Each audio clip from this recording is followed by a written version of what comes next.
మనందరికీ ఏఐతో చాట్ చేయడం తెలుసు కదా, కానీ దాన్ని దాటి మనకోసం నిజంగా పనిచేసే ఏఐ సిస్టమ్స్ను ఎలా క్రియేట్ చేయాలి అదనమాట ఇవాల్టి మన టాపిక్.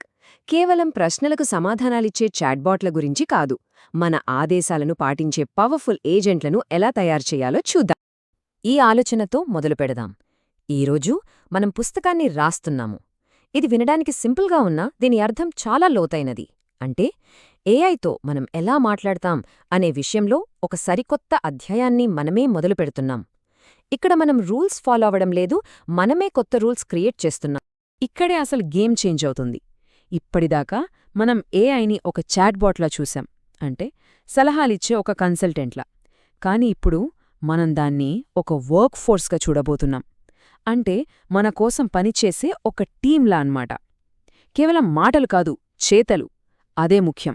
సరే, అసలు ఈ ఏఐ ఏజెంట్ అంటే ఏంటి, దాని స్ట్రక్చర్ ఏంటో అర్థం చేసుకుందాం. సింపుల్గా ఆలోచించండి. ఒక కన్సల్టెంట్కి ఒక ఎంప్లాయీకి మధ్య తేడా ఏంటి? ఆ తేడానే ఒక మామూలు చాట్బాట్కి ఒక పవర్ఫుల్ ఏజెంట్కి మధ్య ఉంటుంది.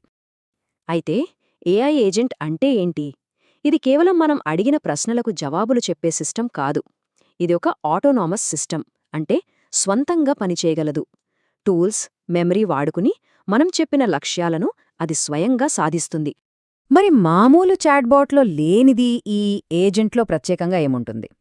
ఇది చాలా ముఖ్యమైన ప్రశ్న. ఎందుకంటే ఈ ఒక్క తేడానే ఏఐని ఒక సాధారణ టూల్ నుండి మనతో పాటు పనిచేసే ఒక శక్తివంతమైన సహోద్యోగిగా మార్చేస్తుంది. ఒక ఏజెంట్ని అంత పవర్ఫుల్ చేసేవి ఏంటి అంటే కేవలం మూడే ముఖ్యమైన విషయాలున్నాయి. మొదటిది ఒక గోల్, అంటే ఒక స్పష్టమైన లక్ష్యం ఉండాలి.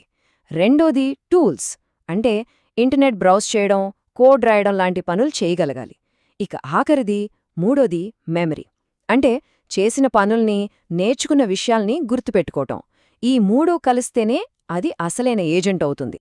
సరే, ఈ థీరీ అంతా బానే ఉంది, కానీ దీన్ని ప్రాక్టికల్గా ఎలా చేయాలి? ఇప్పుడు మనమదే చూడబోతున్నాం. కేవలం 3 సింపుల్ స్టెప్స్లో ఒక మార్కెట్ రీసెర్చ్ ఏజెంట్ను ఎలా బిల్డ్ చేయాలో చూద్దాం. ఈ ప్రాసెస్ను మనం మేనేజర్ వర్క్ ఫ్లో అని పిలుద్దాం. First step, planner. ఇక్కడ మన రోల్ ఒక మేనేజర్ది. ఏఐ ఏం చెయ్యాలి, ఎలా చెయ్యాలి అని మనం ఒక స్ట్రాటజిక్ ప్లాన్ ఇస్తాం. గుర్తుపెట్టుకోండి, ఇక్కడ మనం పని చెయ్యం, కేవలం పనిని డైరెక్ట్ చేస్తాం, అంతే.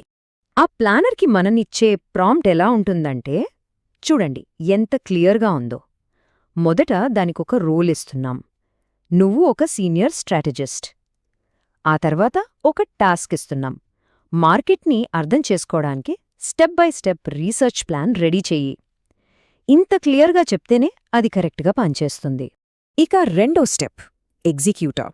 మన ప్లానర్ తయారు చేసిన ప్లాన్ని తీసుకుని దాన్ని నిజంగా అమలు చేసే ఒక ఏజెంట్కి ఇస్తాం. దీని దగ్గర పని చేయడానికి కావలసిన టూల్స్ ఉంటాయి. మనం వేసిన ప్లాన్ని యాక్షన్లోకి తెచ్చేది ఇదే. ఎగ్జిక్యూటర్కి ఇచ్చే ప్రాంప్ట్ ఇంకా స్ట్రెయిట్గా ఉంటుంది. ప్లాన్లోనే ఫస్ట్ స్టెప్ని కాపీ చేసి దానికి ఇలా చెబుతాం: ఈ పని పూర్తి చెయ్యి, నీ బ్రౌజింగ్ టూల్ వాడి మార్కెట్ లీడర్లు ఎవరో కనుక్కో.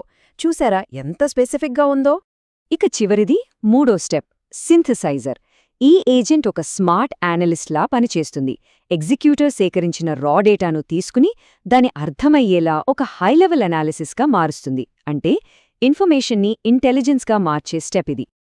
ఆ సింథసైజర్కి మనం రా డేటాను ఇచ్చి సింపుల్గా ఇలా అడుగుతాం: నువ్వొక మార్కెట్ అనలిస్ట్గా యాక్ట్ చెయ్యి, ఈ డేటాను ఒక పేజీ ఎగ్జిక్యూటివ్ మెమోగా మార్చి ఇవ్వు. అంతే, గజిబిజిగా ఉన్న సమాచారం ఒక విలువైన రిపోర్టుగా మారిపోతుంది. సరే, ఇప్పుడుదాకా మనం చూసిన ఈ ప్రాసెస్ అంతటిది అసలు అర్థమేంటి? ఇక్కడ మన రోల్ కంప్లీట్గా మారిపోయింది. మనం ఇప్పుడొక మేనేజర్. దీని అసలు మీనింగ్ ఏంటో కొంచెం లోతుగా చూద్దాం. ఒక్క క్షణం ఆలోచిద్దాం. ఈ మొత్తం ప్రాసెస్లో మనం సొంతంగా ఎన్ని రీసెర్చ్ ప్లాన్లు రాశాం, ఎన్నిసార్లు గూగుల్లో వెతికాం, ఎన్ని రిపోర్ట్లు తయారు చేశాం? చెప్పండి, సమాధానం ఏంటో తెలుసా? 0. ఒక్కటంటే ఒక్కటి కూడా లేదు. అదన్నమాట అసలు విషయం. ఇక్కడే మన పాత్ర మారిపోతోంది. మన కొత్త జాబ్ డిస్క్రిప్షన్ ఏంటంటే ఏఐ సిస్టమ్స్ మేనేజర్. అంటే మనం పని చేయక్కర్లేదు, పనిచేసే ఏజెంట్ల టీంని తయారు చేసి వాటిని మేనేజ్ చేస్తే చాలు.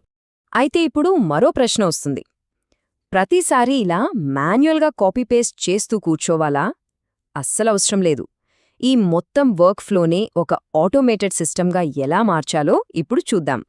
ప్రతిసారి కాపీ పేస్ట్ చేయాల్సిన పని లేకుండా జాపియర్, ఏఐ, మేక్.com, లాంగ్చెయిన్ లాంటి చాలా పవర్ఫుల్ ఆటోమేషన్ ప్లాట్ఫామ్స్ ఉన్నాయి.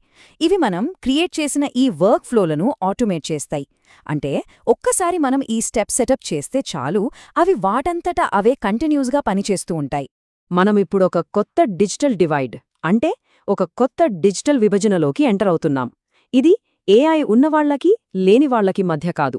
ఈ కొత్త విభజన ఏఐని కేవలం ఒక బొమ్మలా వాడేవాళ్లకి, దాన్ని ఉపయోగించి శక్తివంతమైన సిస్టమ్స్ను నిర్మించేవాళ్లకి మధ్య ఉండబోతోంది. అందుకే ఎక్స్పర్ట్ అవ్వడానికి ఎవరి పర్మిషన్ కోసమో వెయిట్ చేయకండి. ఈరోజే మీ మొదటి ఏఐ వర్క్ ఫ్లోని నిర్మించడం స్టార్ట్ చేయండి. ఎందుకంటే భవిష్యత్తుని నిర్మించే టైం ఇదే.